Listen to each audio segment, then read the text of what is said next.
ఈరోజు బయటకు వచ్చి మాట్లాడుతున్నావు? నీకు ఏ అర్హత ఉందని మాట్లాడుతున్నావు? ఈరోజు ఆడపిల్లల గురించి మాట్లాడే సందర్భంలో ఎంతమంది ఆడపిల్లలు నీ హయాంలో బలైపోతా ఉంటే, నీ కళ్ళ ముందు నీ ఇంటి పక్కన ఆడపిల్లల తాలూకా మాన ప్రాణాలు పోతా ఉంటే నువ్వు బయటకు వచ్చి ఒక్కరోజు కూడా ప్రశ్నించకుండా, ఒక్కరోజు కూడా దాని గురించి రివ్యూ చేయకుండా, ఒక్కళ్ళ గురించి కూడా శిక్షించండి అని బయటకు వచ్చి మాట్లాడకుండా, ఈరోజు అధికారం పోయేసరికి ఈరోజు అక్క చెల్లెమ్మలు గుర్తొచ్చారా? ఈరోజు ఆడబిడ్డలు గుర్తొచ్చారా నీకు? నీ హయాంలో ఈరోజు పరిస్థితి ఎలా ఉందంటే, ప్రజాస్వామ్యం గురించి, అదేవిధంగా ఈరోజు ఇక్కడున్న లా అండ్ ఆర్డర్ గురించి మాట్లాడుతున్నావు. నీ 5 సంవత్సరాల పరిపాలనలో సుమారుగా చెప్పాలంటే ఆంధ్రప్రదేశ్ పరిస్థితి ఎలా అయిపోయిందంటే వెంటిలేటర్ మీదకి వెళ్ళిపోయినట్టు పరిస్థితి వచ్చింది.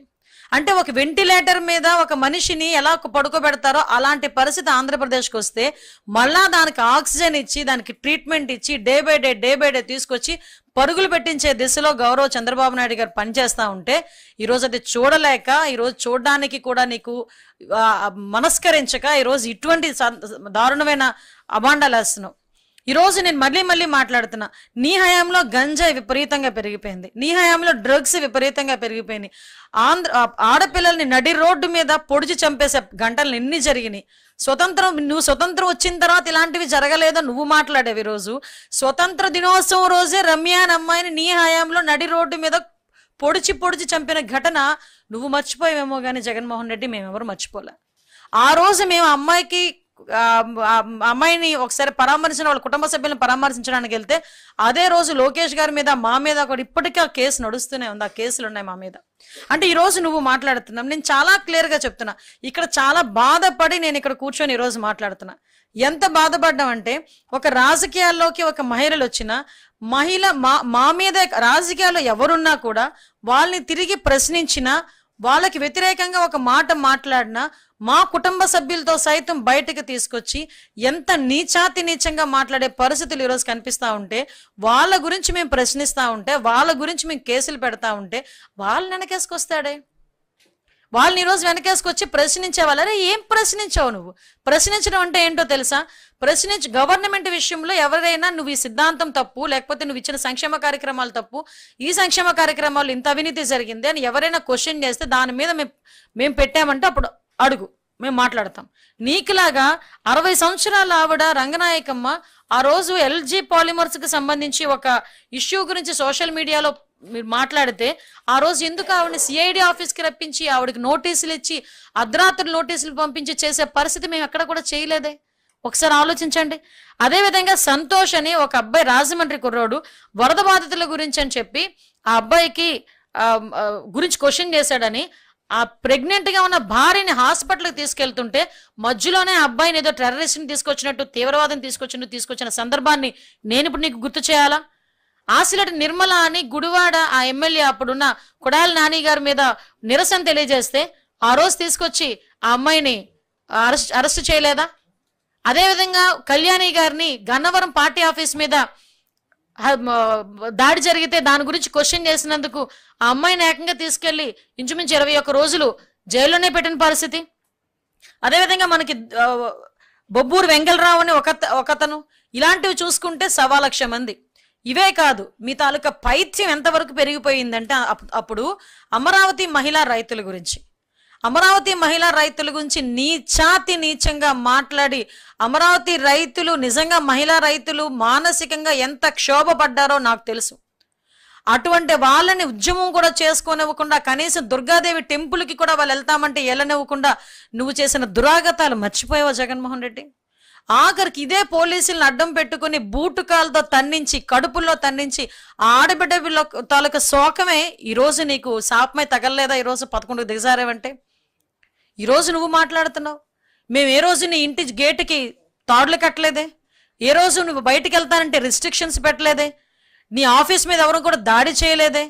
డీజీపీ ఆఫీస్ పక్కన కరెక్ట్గా ఇంచుమించు ఒక 1/4 కిలోమీటర్ కూడా, 200 మీటర్ 300 మీటర్లు ఉన్న ప్లేస్ నుంచి కూడా కట్టి కొడితే కిలోమీటర్ కూడా ఉండదు తెలుగుదేశం పార్టీ ఆఫీస్. డీజీపీ లోపలే ఉంటాడు, బయట ఏమో తెలుగుదేశం పార్టీ ఆఫీస్ మీద దాడి జరిగిద్ది. తెలుగుదేశం పార్టీ ఆఫీస్ మీద దాడి జరిగినట్టుగా నీ ఆఫీసుల మీద ఎక్కడైనా 5 నెలల కాలంలో దాడులు జరిగినాయా? చంద్రబాబు నాయుడు గారు బయటికి వెళ్తే చలో ఆత్మకూరు అని చెప్పేసి ఆ రోజు నినాదం ఇస్తే ఇంటికి వచ్చి తాడులు కట్టిన పరిస్థితి నువ్వు మర్చిపోయావు, తాడులు కట్టించిన పరిస్థితి నువ్వు మర్చిపోయావా? అదేవిధంగా చంద్రబాబు నాయుడు గారు అమరావతిని చూడడానికి వెళ్తే బస్సుల మీద రాళ్ళు ఇసిరించి అప్పుడున్న డీజీపీ చేత భావ స్వేచ్ఛ ప్రకటన అని ఆ రోజు నువ్వు మాట్లాడించిన మాటలు మర్చిపోయావు జగన్మోహన్ రెడ్డి. ఎస్, నేను గుర్తు చేయాలి కాబట్టి చేస్తున్నా. హోమ్ మినిస్టర్ గారికి, ఒక దళితురాలైనటువంటి హోమ్ మినిస్టర్ గారికి అంటే నా జాతికి లేదా నా తోటి సోదరుల్ని సంఘ బహిష్కరణ చేయటం ఏంటి, ఈ రోజుల్లో కూడా ఈ స్థితులు ఉన్నాయా అని పరిగెత్తాల్సింది పోయి అడ్రస్ కూడా లేదు, పలకరించినోడు లేడు, ఎమ్మెల్యే పలకరించలేదు, ఎంపీ పలకరించలేదు. ఈ రాష్ట్రానికి సంబంధించిన హోం మంత్రి లేదా సాంఘిక సంక్షేమ మంత్రి దళితులు, సామాజిక వెనుకబాటు కలిగిన వారి యొక్క సంక్షేమాన్ని ఆలనా పాలన చూస్తానని రాజ్యాంగం మీద ప్రమాణం చేసినటువంటి మంత్రి పదవి పొందినోడు ఎవరు? కానీ ఆ హోంమంత్రి గారికి వీరయ్య చౌదరి అనే ఒక తెలుగుదేశం కార్యకర్తని బ్యాందీ వ్యాపారంలో లావాదేవీలు తేడా వచ్చి చంపేస్తే అక్కడికి మాత్రం హుటాహుటిన ఆవిడ వెళ్ళిపోతారు, చంద్రబాబు నాయుడు గారు ముఖ్యమంత్రి గారు వెళ్ళిపోతారు. అంటే వీరయ్య చౌదరి గారి మరణం తప్పే, ఆయన చంపడం తప్పే, కానీ ఆయన మీద ఉన్న సానుభూతి అరే ఇవాళ 2025వ సంవత్సరంలో దళితుల్ని సంఘ బహిష్కరణ చేసి, అంటే వాళ్ళకి ఉప్పు పప్పు బియ్యం ఏవి కూడా అమ్మము అని చెప్పని బరితెగించి మాట్లాడేటువంటి గ్రామంలో పలకరించే దిక్కు లేకపోవటం అనేది ఎంతకన్నా మీ ప్రభుత్వం దిక్కుమాలిన ప్రభుత్వం అంటానికి ఇంకేం కారణం కావాలి? మీ ఆలోచన, మీ మనస్తత్వం, మీ పోకడలు డబ్బున్నోళ్ళని అగ్రవర్ణాలని తప్పితే సామాన్యుల్ని, పేదల్ని, వెనుకబాటుతనానికి అణచివేయబడుతున్న వాళ్ళని పలకరించే మనసు లేనటువంటి మీ ప్రభుత్వం ఏమనాలి? మీ ప్రభుత్వాన్ని గల్లా పట్లే డబ్బులు లేవు, భయం వేస్తుంది. కోరికలు ప్రజలకు ఇచ్చిన మాట చూస్తే ఎగ్గొడతాకైతే అన్నిటికీ భయం. ప్రజలకి నోటి మాటతో ఎగ్గొట్టేస్తారు, చెప్పేప్పుడేమో అరిచేతిలో వైకుంఠం చూపిస్తారు. అధికారం వచ్చిన తర్వాత ఈ రకమైనటువంటి దిగజారుడు మాటలు, దిక్కుమాలిన మాటలు మాట్లాడి ప్రజల్ని ఏమార్చాలని చూస్తారు. అప్పు చేయడానికి మాత్రం భయం లేదు, బెరుకు లేదు, బరి తెగింపు.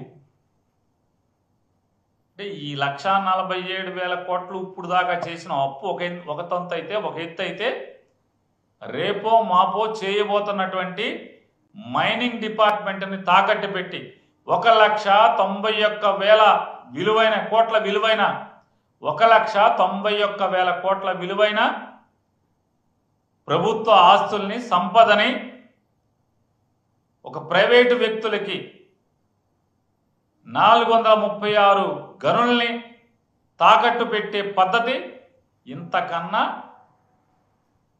దగులుబాజీ పద్ధతి, ఇంతకన్నా రాజ్యాంగానికి వ్యతిరేకమైనటువంటి, రాజ్యాంగ విరుద్ధమైనటువంటి అప్పు చేసే పద్ధతి ఈ దేశంలో మొట్టమొదటిసారిగా వీళ్ళు కనుగొన్న స్థితి చూస్తే,